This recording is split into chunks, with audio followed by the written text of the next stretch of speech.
Passamos à leitura da carta de Sua Excelência, Sr. Primeiro-Ministro e Chefe do Governo, endereçada ao Presidente da República, em reação à carta de Sua Excelência, Sr. Presidente da República, endereçada ao Primeiro-Ministro e que foi tornada pública através da comunicação social nacional e internacional e também através das redes sociais. Sua Excelência, Sr. Presidente da República Democrática de São Tomé e Príncipe. Excelência, acusamos a recepção da sua missiva datada de 28 de janeiro de 2019 e tomamos boa nota das apreensões nela suscitadas, relacionadas com a recente nomeação do governador do Banco Central de São Tomé e Príncipe. De facto, não se trata da tentativa de exoneração e de nomeação de novo governador, mas sim de uma efetiva exoneração e uma nomeação de um novo governador do Banco Central que já se encontra em pleno exercício das suas funções. O referido ato, praticado pelo Conselho de Ministros, é insuscetível de retratação administrativa, salvo por via de impugnação contenciosa junto das autoridades judiciais competentes, caso existam fundamentos legais para o efeito. Neste sentido, permita-me, Excelência, assegurar-lhe que a instituição Banco Central de São Tomé e Príncipe nunca estará em causa como consequência da nomeação do novo governador do Banco Central de São Tomé e Príncipe.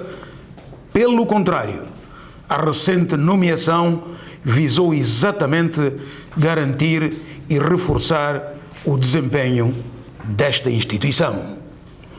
Ao abrigo do disposto da linha C do artigo 111 da Constituição da República, o ato de exoneração e de nomeação por via de resolução insere-se irrepreensivelmente nas competências do Governo.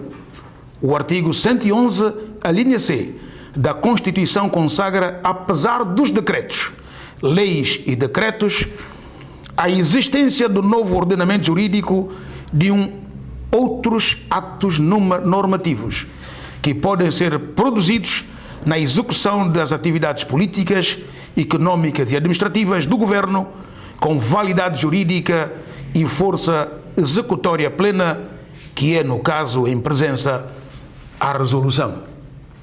De resto, como tem sido prática no nosso ordenamento jurídico de forma pacífica e unanimemente aceite, a nomeação do governador do Banco Central pode revestir de aspectos formais de um decreto ou de uma resolução, ou mesmo de uma deliberação.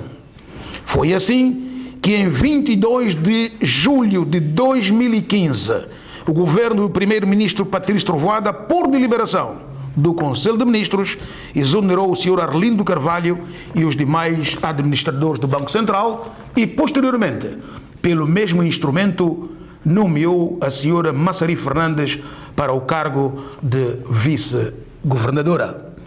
Com efeito, trata-se, no quadro constitucionalmente consagrado, da faculdade conferida ao Governo de praticar outros atos fora dos atos tradicionais de decreto, neste caso, a resolução, que sejam céleres e eficazes para o exercício das competências próprias e administrativas do Governo.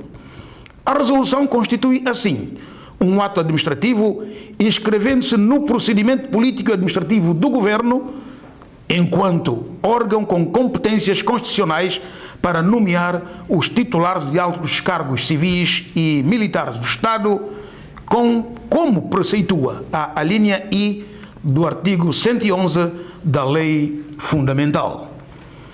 É de se realçar que, no caso de exoneração e nomeação do novo governador do Banco Central, foram estritamente observados os ditames da Lei Constitucional e da Lei Orgânica do Banco Central, Lei número 8/92, no que toca às condições materiais e formais.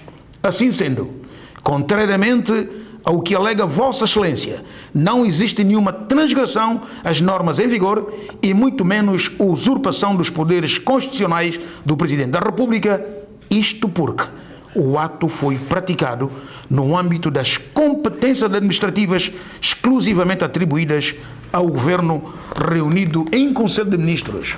Como Vossa Excelência facilmente poderá verificar, não consta dos poderes do Presidente da República a nomeação do Governador do Banco Central, nem mesmo a obrigação do Governo apresentar a este órgão de soberania a respectiva proposta de nomeação. Tal conclusão deriva da leitura das disposições combinadas do artigo 81º da Constituição da República e do número 1 do artigo 47º da Lei Orgânica do Banco Central, de onde se extrai a convicção de que o governador é nomeado e exonerado pelo Conselho de Ministros para um mandato de 5 anos prorrogáveis. Excelência, nos termos do artigo 108 da Constituição, o Governo é o órgão executivo e administrativo do Estado, cabendo-lhe conduzir a política geral do país. Assim sendo, torna-se claro que o Governo chefiado pelo Primeiro-Ministro é o titular do Executivo, pelo que Vossa Excelência não compartilha da função governamental, embora a Constituição vigente lhe permita vários modos de orientação política. Para além da revogação, há outras formas de cessar a vigência ou, se quiser, a produção de efeitos de uma norma administrativa, sendo uma delas a caducidade que ocorre pelo advento de factos novos. O facto novo é que o 17º Governo Constitucional, única entidade que tutela o Banco Central, pretende introduzir-lhe nova dinâmica e entende que a anterior administração não reunia os requisitos pretendidos. Com efeito, a nomeação dos titulares de altos cargos civis e militares do Estado é matéria meramente administrativa inserida nas competências exclusivas do Governo, pelo que aqueles que se sentirem lesados por qualquer irregularidade ou ilegalidade desses atos devem recorrer aos tribunais competentes sem interferências de outros órgãos de soberania. Face às eminentes chegadas das delegações do Banco Mundial e do Fundo Monetário Internacional ao nosso país, e tendo em conta a importância do Banco Central na implementação de medidas e políticas monetárias e financeiras, o Governo, o Conselho de Ministros, procedeu à nomeação do novo Governador do Banco Central, embora primeiramente e no quadro das relações institucionais lhe tivesse apresentado a proposta de nomeação por via de decreto. Convicto de que essa competência não é partilhada e nem muito menos figura na lista das competências próprias de Vossa Excelência, elencadas no artigo 80º e 81º da Constituição, o Governo decidiu, ao abrigo das disposições constitucionais e legais vigentes, exonerar e nomear o novo Governador por via de uma resolução aprovada em Conselho de Ministros.